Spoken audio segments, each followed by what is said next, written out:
Welcome, everyone. We've got the crew here, everybody here. I'm 100% attendance. Phil Stacy, Nick Giannino, Matt Williams, Nick Kukuru here, the Sports Writers Podcast. We've wrapped up winter. We've got spring right here.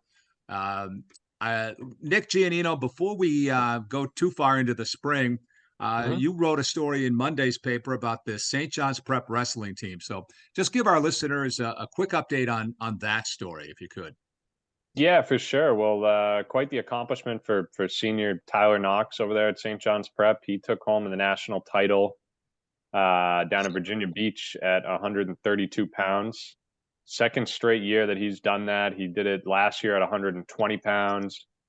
Didn't let up a single point against his opponent throughout the entire tournament. I think it was 6 matches. So just a couple pins, and the other ones were, major decisions. And he was pretty dominant. Became the first ever Massachusetts wrestler to win 2 national titles in a high school career. So quite the accomplishment for him. He was undefeated his last 2 years at the Prep. He's going to be going to Stanford University to continue his wrestling career. And then the Eagles had other guys too. They had 11 total guys compete at the event. They had 2 other All-Americans. I'm going to have to double check. I believe it was Shawblain. Yeah. That's right. Yep. Let's see. Just pulling up the story. Like I said, they had 11 guys go. And yeah, Rawson Iwanicki was 3rd place at 152. He's had a dominant career as well. And then Alex Shawblain, his brother Adam, was also a wrestler who competed at nationals for St. John's Prep. Wasn't able to get All-American status, but his younger brother, Alex, a senior now, was able to do that, finished in 7th place. So those are the top performances. And then they had Mark Pinheiro also there, Alex Bahoris, Elias Hajali, and freshman Jimmy Lally, and Jaden D'Ambrosio, Braden Ghost, Ryan D'Souza, and Angel Heredia. So it's been well documented how successful the St. John's Prep wrestling program has been under Manny Costa, head coach Manny Costa, and this was quite possibly one of their better years, and especially to have all those guys do so well at the biggest stage in nationals there. So pretty cool stuff.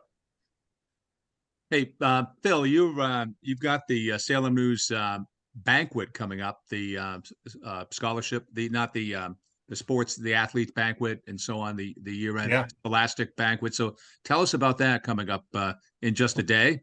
Sure. Tomorrow night, it'll be our 61st annual Salem News Student Athlete Award, going all the way back to 1962. We've awarded it every year but one in the mid-90s. And we've got another star-studded crop of terrific student athletes. And the way we do it, for those who don't know, is we ask school principals and athletic directors from our readership area. So that includes Beverly, Salem, Peabody, Danvers, Marblehead, Masconomet, Swampscott, Bishop Fenwick, Pingree, Essex Tech, St. John's Prep, Salem Academy, Manchester, Essex, Ipswich, and Hamilton Wenham. I think that's all 15. To nominate one student athlete, male or female, who best represents the combination of athletic excellence, outstanding work in the classroom, and strong community service, whether it's coaching, volunteering, any number of things that they could do that would better their community. And as always, we have some terrific candidates, and it's really difficult to narrow it down to one. But what we do, Bill, is we get a panel of 5 judges, both within the newspaper. This year, Willie and I will serve as judges, along with 3 people that don't work at the newspaper, don't work in sports at all, but are just part of the community. And we ask them to help us judge. We go over each of the nominees' transcripts and their athletic accomplishments, and we go through the grades and what they take and what they've done for that community service. And we interview them Wednesday afternoon, 15-minute blocks. It takes about 4 hours to get through all of our interviews. And then the 5 of us judges reconvene, try to go through all of our notes, see who spoke well, who represented themselves well, who looked you in the eye when they spoke, who wasn't nervous, who was confident, who told us something that maybe we didn't know that further boosted their case. I mean, it's really splitting hairs when you're talking about the best of the best, not only athletically but academically from our little North Shore region here. So to pick one winner is usually very difficult. It's a rare year where someone rises to the top above 14 others during the interview process. So it usually takes us a while to come up with a winner, but we've always been able to, and I have full confidence we'll be able to do again this year. Really happy to say for the first time in 3 years since pre-pandemic, we'll be gathering for dinner together with the 15 nominees and their parents at Davis Point Yacht Club Wednesday night, where we'll have a guest. I'll say a guest speaker. You know, we always get a guest speaker. This year, there's a little bit of a twist to it this year, and I don't want to reveal that just yet, but it'll be a nice little twist. We feed everybody and we recognize everybody, and you know, like I said, we have the guest speaker, and then at the end of the night, we announce the winner. They get, in fact, I have it here. If you give me a second, they get our Salem News Trophy. Yeah, the Student Athlete Trophy, which kind of looks like the Stanley Cup. Ooh, wow. Yeah, it's got all. We running out of room on there yet for new names? Yeah, we've gone to the bottom here. We're Yeah. gonna have to add a new base sometime soon. It'll have to be a little bit longer, but there are 60 names on here from various schools. I mean, you can look through and see some of the great North Shore athletes who have won this award over the years. If I'm not mistaken, only Salem Academy, which is a fairly new school, I think this might be their third or fourth year competing. Every school has won it at least once. Last year it was Jamie DuPont from Beverly High, 3-sport standout athlete and great scholar who's now playing women's college ice hockey at the University of New England. And you know, we're excited about it. It's a great night. It's great to see the athletes that we know in you know, in a non-athletic setting when they're, you know, wearing a shirt and tie or whatnot, and they're answering questions from people they've never met from outside the community, and you know, being judged on what their answers are based on what we already know and what they give to us. So it's a really great night, and I love meeting all the parents who I don't know because you see where the foundation of these students' greatness comes from. And I like to say, you know, and it's easy for me to say, but I really don't think there were 15 winners at this thing. Anybody who's nominated really deserves to be applauded for this, because I think it's really exclusive to be put up by your school as the one student, whether you have a class of 150 or 450 kids. It's really exclusive to be nominated, and it truly is the best of the best. So we wish all 15 good luck. Now, Phil, do the the student that wins that trophy, do they get to take it into school and run around school with it like you would with the Stanley Cup? Yeah, you know, you bring could, it to the like, mall. have some cereal out of here. It does have the bowl like the cup does. Yeah. No, what we do is we give them their own little miniature bowl, so that they get to keep that, recognizing that they're the student athlete champion or the cup champion, whatever you want to say it is. And the school itself gets to display it in their trophy case. So this past year, Beverly High had it in their athletic trophy case that you could see in the main hallway there. And I picked it up from Dan Keith, the athletic director there, about a month ago. We took it. We had it polished and spit shined by our good friends at Desjardins Jewelers, and they gave it back to me, and it has been under my very, very careful watch each day. I'm making sure that thing is polished to a spit shine, and you know, the white gloves, and make sure everything's good. So we will present it to the winner on Wednesday night, but we'll have to take it back to get their name engraved on it before we give it back to the school. Yeah, it looks like it's in a secure location for sure. Oh, Yeah. it's secure. Yeah, no question there. And if I could, I may be able to remember all 15 off the top of my head. So if I do this alphabetically, we have Maya Perrin of Beverly, we have Shannon Bresnahan of Bishop Fenwick, we have Aris Zeris of Danvers, we have Maddie McDonald of Essex Tech, we have Chloe Gurn of Hamilton Wenham, we have Brian Milano of Ipswich, we have Dougie Pratt of Manchester, Essex, we have Shane Keogh, really right, from Marblehead. We have Matt Richardson from Masconomet. We have Penny Spack from Peabody. We have Emily Norton from Pingree. We have Jorbert Peralta from Salem Academy. We have Jack Doyle, right? Not Ethan. Ethan's his brother. Jack Doyle, right? Correct. Jack Yeah, Doyle from Jack. Salem. Jimmy Ayers from St. John's Prep, and Lillian Goslin from Swampscott. I believe that's everybody. I think you nailed it. Yeah. Oof. Nice job. That's that impressive. Was about a 1 in 20 chance. So if I did, wow, not bad. Who would know? We won't know until Wednesday. And who's going to Somebody- review this? somebody's Who's always going to review fact-checking. this program and check you out on it? Really? Who's Somebody's gonna do always fact checking, so you got to make sure you get that right. All right, let's check around the region here if we can get some spring sports updates. I know some action started today. Nick Kukuru, maybe you want to weigh in. What are you hearing from the Cape Ann area for this spring? Well, yeah, start off. Only lacrosse has started so far in my area. Good start for the Manchester Essex teams. They're combined 3-0. The girls beat Pentucket and Marbleheads. That's a real good start for them. They're the Division 4 finalists a year ago. So that's a big start with 2 wins over higher division teams. And Manchester Essex boys beat Bishop Fenwick this afternoon, 11-7. That's a big win for them too. Those non-conference games. Come in handy in this new format, and that's a big non-conference win for the Hornets over a Division 3 team. Gloucester, both boys and girls opened up today. They had tough going against Linfield. The boys lost 19-3. The girls lost 12-1. Those are tough out of conference games for them. Linfield's real good. I saw Linfield beat Masconomet even the other day too. Yeah, so good. Yeah. Really, Yeah, and so I know with baseball for sure won't really start. I mean, there might be some non-league stuff this week, but a lot of it's not starting until next week. Does that sound right, guys? Is that about right? We have some this week. I mean, it's Wednesday. Okay. doing Gloucester Beverly Wednesday. That's usually a good one. Okay. Gloucester Beverly Wednesday. So we'll keep our eye out beginning Wednesday then for sure for baseball. Yeah.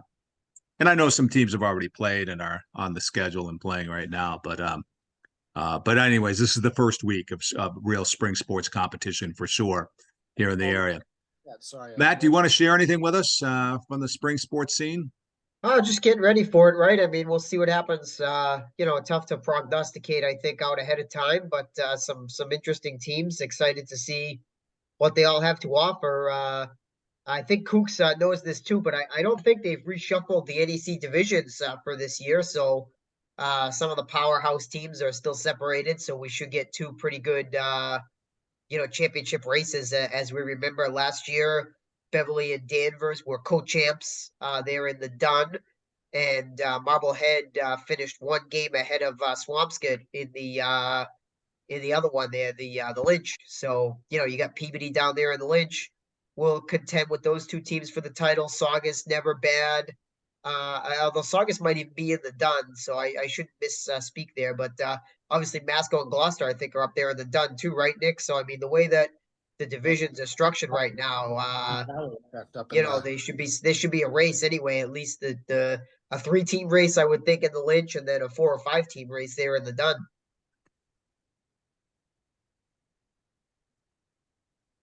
Nick Giannino, I know it's early, but are you keeping an eye on anything here in the early going for spring sports?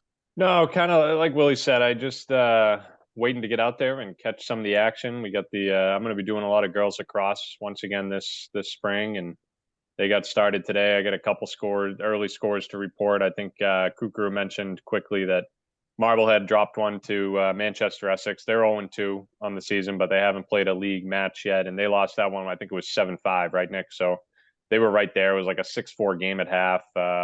Obviously, some good defense in that one. And then we had Beverly girls beat Fenwick 11-7. That was another good battle, and it looks like Beverly's going to have a pretty good team. I mean, they got 2 of their top scorers back from last year in Lauren Cayley and Lily Shea. So they're going to be a team to watch out for absolutely in the NEC. And we also had, that's it so far for scores coming in. So going to be interesting to see how the NEC shakes out. I know Hamilton Wenham will be looking to make some moves in the Cal again as well. Looking forward to getting back out there. And Phil, we might as well continue on with the lacrosse theme from you. So what can you share with us for insights and previews for this year? Well, I know we have 3 new coaches to start the year. Peabody, another new coach after Leo Schidler had a good 3-year run there. Jason Marshall, young guy, will be taking over. Jason coached the PBD Saugus co-op hockey team this winter, and he's as a hockey alum, he's also a lacrosse alum, so he's taken over the team. They had a great 6-5 overtime win over the weekend over Wakefield. So congratulations to Jason on a nice start there. Danvers has a new coach in Dan Ritchie after Wes Chittick stepped down after I believe it was 4 seasons with the blue and white. And Salem has turned to Joe Marullo this year after Riley Christie took over as athletic director this past season. So Joe is in, looking to make some waves with the Witches. I think if you talk lacrosse, I mean, you got to start St. John's Prep, 2-time defending Division I state champions. Boatload of talent coming back. Might have the state's best player in Jimmy Ayers, who's going to Johns Hopkins. Jake Vanna, not too far behind, junior midfielder, going to Princeton. All kinds of talent on this team. Tons of seniors. You're talking Harlan Graber, Will Sawyer, Noah Brown, all attackmen up front. I'm trying to think other seniors here. Lucas Verrier in the midfield, Rowan Mondello in the midfield, Matty Morrow in the midfield. Who else? Chris Esposito is a Fogo for them. Gavin Kornitsky's in goal. Just a ton all over the place. Nate Jones in the midfield. Alex Perot is a defensive midfielder. Just so much talent on this team and depth. And I mean, their backups could probably, in all honesty, could probably make the state quarterfinals pretty easily. So they're just, they've playing they beefed up their schedule. They're playing a powerhouse team from Brunswick, which is one of the nationally ranked prep schools in the country coming up. They're playing state champions from Connecticut, New Hampshire, Rhode Island, as long as the usual slate of BC High and Xaverian and Acton Boxborough and Hingham and whatnot. So they'll be tested, but I mean, they're the clear favorites to win this thing again. I think Pingree's going to have. Phil, I'm sorry to interrupt. Will those games count? I know there was some consternation last year. They had some games that maybe did or didn't count, and I know Catholic Memorials dealt with it with football. I mean, is that something that coach has had to weigh as far as the power rankings versus actually challenging his team, or how is that going to work? Especially if one of those schools is a prep school. I'm curious. Yeah, I think, Willie, they have one of them is an endowment game. The game against Staples, Connecticut, is an endowment game. I don't know about that game against Brunswick School. That's a good question. I definitely know the Staples one is. The game against Bishop Girton, the New Hampshire state champions, that'll be that's an MIA sanctioned game. The game against LaSalle Academy in Rhode Island is a sanctioned game.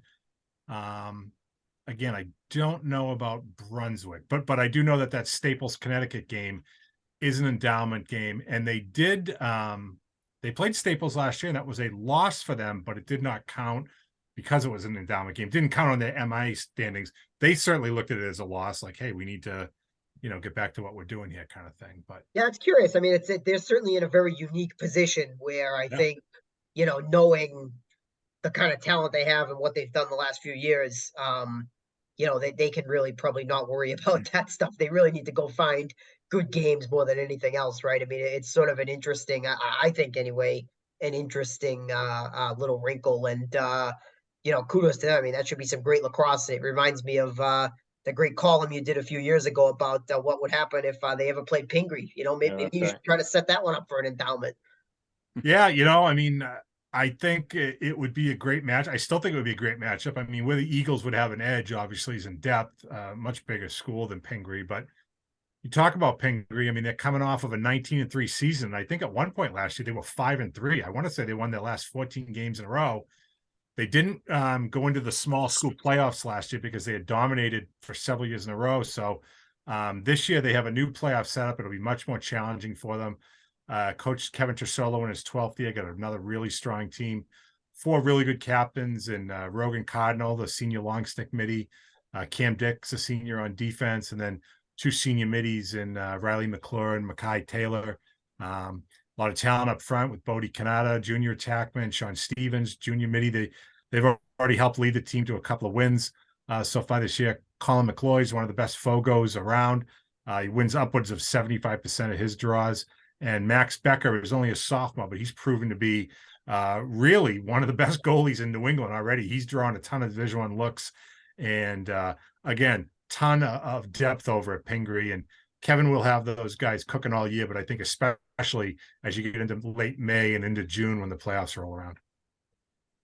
Hey, I want to totally shift gears here for you and take this time, since we have a few minutes here, and have you guys respond to the Bruins and Celtics. So, Nick, I'll keep you out of the Bruins conversation right now, Nick Giannino. But let's begin with Nick Kukru on the Bruins. I mean, here's the team, 60 wins. They got that shootout win Sunday against St. Louis.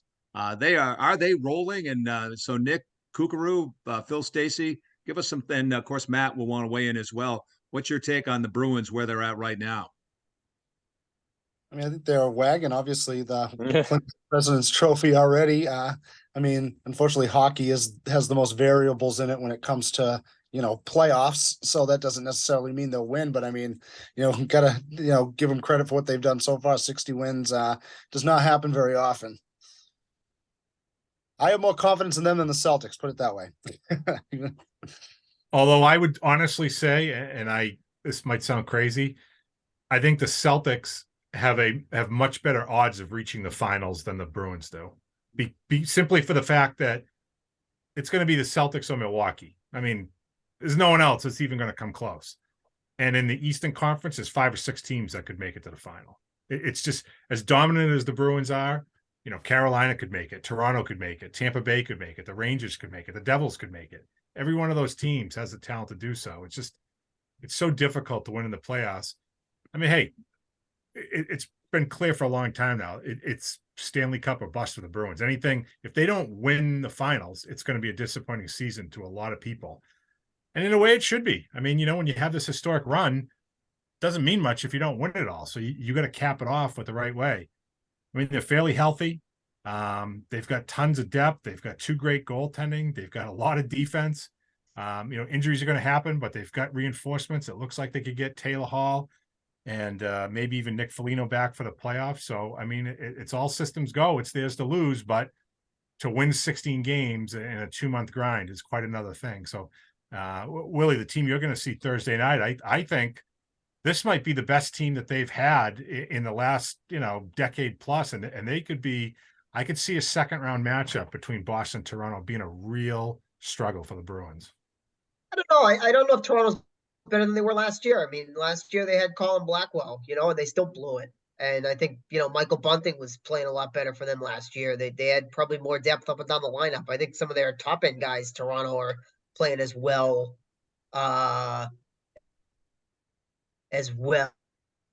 they did last year, but I don't know about the depth. I mean, I guess Samsonov there in goals been a little bit better, but I don't know. I mean, Toronto's kind of like a prove-it team, really just like the Bruins. Toronto's going to prove it in the first round, obviously, but the Bruins, I mean, they haven't been out of the second round one time in 10 years, and they gagged that one at home. So I think both of the teams are in a position where it's like, yeah, the regular season's nice, but what are you going to do when the chips are on the table? I think the Bruins are a nice team. I mean, but I just keep thinking to myself, they got a lot of guys that are really hot, and are they going to cool off? And I hope not, but we'll see. It's just like they don't have a stacked roster. Like you look at a bunch of guys that are just having career years, which is nice. I mean, that's great. Maybe that's how you win sometimes, but it's not like, you can't, I mean, it's laughable to try to stack them up with like the 77 Canadians. I mean, just roster for roster. It's like the Bruins have, Pavel Zacha, like that guy's not going to the Hall of Fame or anything like that. So, but I mean, even if you take away the shootout wins, they got 50 wins, which is, 12, 13 more wins than anybody else in the league. So, Right. It's not like you can chalk the points up just to the shootouts. They got 4 shootout wins, and the overtime, obviously it's a lot easier to win 2 or 3 on 3. So, those records are a little tough to compare. But I will say, as we transition here to the Celtics, the last time that the same city had the best record in the NBA and won the President's Trophy was Detroit, as about 15 years ago in 05-06. And neither of those teams got out of their conference and made the finals either, which unfortunately is something that I think we could see happen here in Boston. So it would be nice if we can get one of them through, but I'm not going to count my chickens before I hatch on either team here. I don't feel great about it. I mean, we're going to do our picks in a few weeks there before the playoffs begin. But I'm not sure that I'll have either of them in the finals. We'll have to tease ahead and see what happens there. People will have to check back in and see the picks when they finally come out, I guess. Would you agree with what I was saying, that it's an easier path to the final for the Celtics, if easier is the right word? No. Well, I mean, I think it's an easier path to the conference final, but I don't know if I like their chances against the Bucks. I remember saying this to Nick Giannino last year when they played the Bucks in the second round. I said, well, whoever wins this series is going to win the championship. And, I was wrong because the Warriors kind of stole that word from Boston. But, I think that the Bucks and the Celtics are really evenly matched. And I think they're going to play each other every year for the next however many years. And whoever wins that series, I think it's kind of a coin toss. So I think that if the Bruins don't get exploded in the second round, I probably like their chances of getting to the Cup final more than the Celtics, because I think the Bucks are really an issue. So I don't know if I kind of split the baby there a little bit of King, what's his name there, but I like the Celtics' chances of getting to the East final better, but I kind of think I like the Bruins' chances of getting to the league final better. If that makes sense. Well, I'm going to go back 3 minutes, and the operative word out of your mouth, Willie, was gag. So we don't want that to be happening here this spring. Here, we're either the Bruins or the Celtics. Nick, what's your take on the Celtics and on what you've been seeing lately with this team, and what's your take on the upcoming playoffs to piggyback what Matt was talking about? Yeah, well, first off, what Phil said with the Bucks and the Celtics being the only real contenders in the East, I'd add Philly into that mix. I do think that Boston has their number. So if they were to play Philly in a 7-game series, I like the Celtics' chances. But any team with Joel Embiid and James Harden, when they have it going, they can beat anyone. And they're right there. They're only Milwaukee off. Yeah, you're right. Yeah, they could beat Milwaukee. And it's funny that the Celtics going to have that number, don't they? The Celtics have Philly's number, absolutely. Yeah, so that's what I'm saying. I would like their chances, but you never know if the chips fall differently and they play the Bucks, then who knows? But in terms of the Celtics, I think the criticism and the skepticism since the All-Star break is warranted. They are 7-3 in their last 10 games. They've had some good wins lately. They might be kind of turning things around here. And from a roster standpoint, I think they're better than they were last year. You had Malcolm Brogdon, who's a 6th Man of the Year candidate. He's been playing some great basketball. I really like what Derek White brings to the table. He's been playing heavier minutes than he was a season ago. I think, a big thing for them is the health of Robert Williams. He's such a difference maker, and the guy can't stay on the court. I'd have to look and see how many games he's played this year, but it's not a high percentage, and they're holding him out tomorrow, I know, against Philly for caution with his knee. So how much of an impact can he have in the playoffs? How many minutes is he going to be able to play? That's going to be big, because Al Horford can't play 35, 36 minutes a night, at his age. Maybe he can, but I don't know if it's sustainable through this grind that is the NBA playoffs. So I think the Celtics are certainly capable of getting back to the championship and even winning it. I think the two best teams are the Celtics and the Bucks in the league. And, the West, there's just so much parity there. It's hard to predict who's going to come out of the West. But if they play to their full potential and don't have any issues closing out late games, they tend to go to some isolation heavy sets late in games, which I don't like. If they stick to what they do best and move the ball and find the open shooter and get Tatum his touches, they're going to be tough to beat. But it's funny, we all think the Bucks are the team to beat, and they got the Celtics number or whatever, and the Celtics just beat them by 40 points last week. I know the Bucks were on a second half of a back-to-back. They kind of went the distance with an Indiana team the night before. Guys were playing a lot of minutes, and I don't think the Bucks looked at that game and saying this is a must-win for us. So no, they have a little cushion, right? Yeah, they got a little cushion. Celtics kind of took it to them early, and it just seemed like they folded. They weren't super invested in that particular game. I think you'll get much different competitiveness from those two teams when they see each other, if they see each other in the playoffs. But yeah, they're certainly capable. And the other big question mark is Joe Mazzulla, head coach.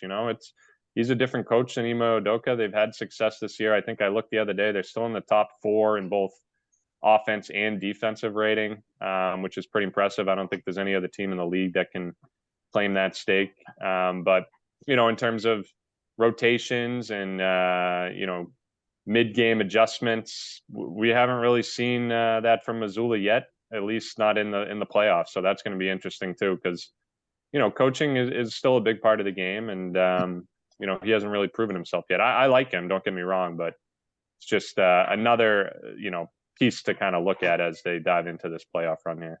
Well, Nick, I'm concerned who about. do they figure to open up with in the first round? It's toss up right now because they get the play-in situation. Oh, right. Yeah. So if they're number 2, they're going to have to wait and see who gets that number 7 seed, who dukes it out. There's a bunch of teams they could play. They could play the Heat. They could play the Bulls, the Hawks. I'm probably missing a couple there that might fall. Even the Nets might fall into that mix. So I think they should get through the first round against any of those teams fairly easily. Well, our time's running short here. But you guys have had some great insights on the Bruins and Celtics. We are recording this on Monday evening just for our listeners or viewers right now, but to post on Tuesday morning. But I'm looking at the other pro team in Boston, the Red Sox guys, and I think they're in pretty good shape. If they can score like 10 runs every game, they're going to get a lot of wins. I mean, this is what I'm thinking. I mean, look at that. Their hitting lineup is just fine. We'll take that, but their pitching, oh my God. I'm going to disagree. And hey, I'm a huge. They're going to need 15 runs a game. No. I'm a huge baseball fan, and when the Red Sox are good, it makes like the summer so much better. But they've beat up on a improving but still bad Orioles team, and their pitching stinks. And they're going to play the Pirates for the next 3 games, and they stink. Well, let's see how they do when they play some decent teams, especially now with the expanded schedule where they're seeing everybody. They can't fatten up on the Baltimores of the world or that kind of thing. I'm not so sure that this isn't Devers and the Supremes here kind of thing, the sidekicks. Just for some context there on the hitting and pitching, it's 3-3 in the first inning right now. Their pitching is terrible. I mean, they got to find something here. I tweeted out the other day, and I stand by it. By the time the playoffs are over, the Bruins could have more wins this season than the Red Sox. And that would be hard to do because, I mean, let's say the Bruins win 63 games and they win 60 in the playoffs. So that's 79 wins. Well, Phil, we did our predictions, right? And none of us had the Sox in the playoffs. I had them at 86. That's not true. Wins, I think Kooks did. Oh, Kooks had them in there? Yeah, I did the super scientific logic where the last 5 years, whatever our expectations have been, they've usually done the opposite ever since they won in 2018. So I was getting super scientific there. Put a ton of research into that one. I think you were the high. We picked the Red Sox win total, and you were what, 85, 86? 85, 86. That's what I picked. Yeah. And I think had that them was too, high, right, boys? Because I was on the low end. I was 78. Yeah. I don't know. I hope I'm wrong. I would love to be wrong. I just don't see it with this current roster construction that, Cora, for all his, the wins he had in 18 were great. And the 21 season was really good. But, he's not Morris Buttermaker where he can rally the troops and, rah, and let's go. I mean, they got to do it themselves. I just don't see that they have a whole lot of overall organizational talent at the major league level. Yeah, what have you done for me lately? But also, Phil, I think you're going to have a lot of angry Supreme fans mad at you. The Supremes. They were a very talented trio I love the of Supremes, singers. but it became the Supremes and then Diana Ross and the Supremes. So it's I know. Devers and the Supremes. Sorry to Mary Wells and who exactly. The other one was. Yeah, Mary Wells. Yeah, underrated. Okay, that's it. Oh, yeah. We're out of time. There they are, the sports writers and the Supremes here on our podcast this week.